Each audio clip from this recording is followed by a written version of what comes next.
Se suele decir que en Cuaresma el enemigo ataca más fuerte. Esa es una afirmación real.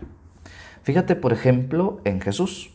Él estaba viviendo su Cuaresma en el desierto, haciendo ayuno y oración durante 40 días, y ahí fue donde el enemigo le atacó duramente.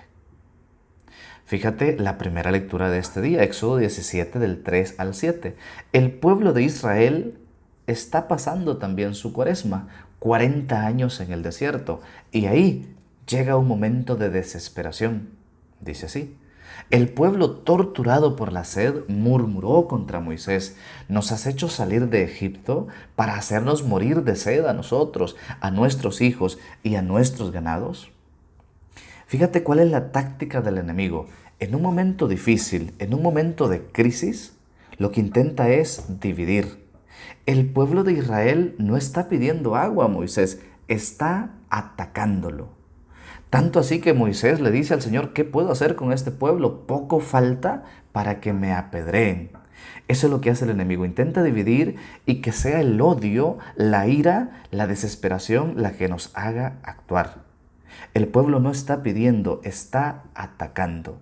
La típica tentación del enemigo. Buscar culpables allá afuera, caer en la desesperación, etc.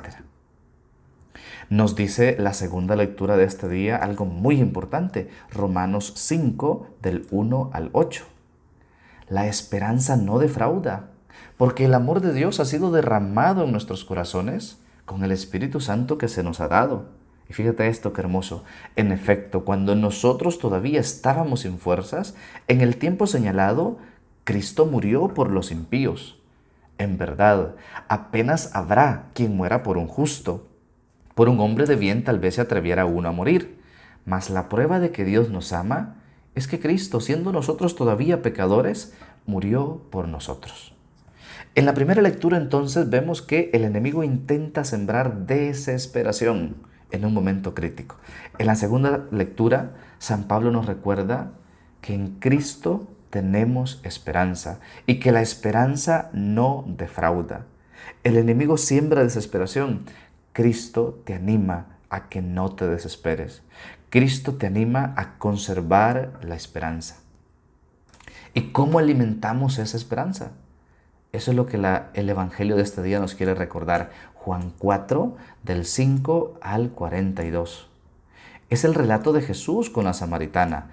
Esta mujer también estaba en un momento difícil, estaba intentando sacar agua, eso implicaba esfuerzo, y ahí se encuentra con Jesús. Ahí en efecto tienen esta conversación en donde Jesús le dice: el que bebe de esta agua vuelve a tener sed, pero el que beba del agua que yo le daré nunca más tendrá sed. El agua que yo le daré se convertirá dentro de él en un surtidor de agua que salta hasta la vida eterna. La mujer le dice: Señor, dame de esa agua, así no tendré más sed, ni tendré que venir aquí a sacarla. Hemos visto entonces desesperación por el enemigo, esperanza de parte de Dios, y aquí en el Evangelio vemos esa esperanza es satisfecha cuando nos alimentamos de Cristo, cuando nos alimentamos de aquel que es la fuente del agua viva.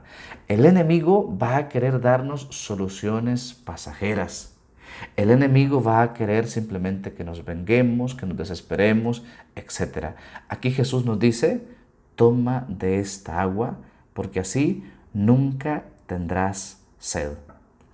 Aquí la pregunta que hay que hacernos es: ¿dónde estás apagando tú la sed? ¿La estás apagando con la venganza? ¿Dónde estás apagando tu sed? ¿La estás apagando con el placer, con el poder, con el odio, con la ira? ¿Dónde estás apagando tu sed? Cristo te dice: yo soy la fuente del agua viva. Por eso concluyamos con el Salmo 94, que es el que meditamos este día. Ojalá escuches hoy la voz del Señor. No endurezcas tu corazón como en Meribá. Que el Señor nos conceda tener sed del amor de Dios, tener sed de Cristo, que es la fuente del agua viva. Que el Señor te bendiga. En el nombre del Padre, y del Hijo, y del Espíritu Santo. Amén. Que tengas un excelente día. Soy el Padre Sam.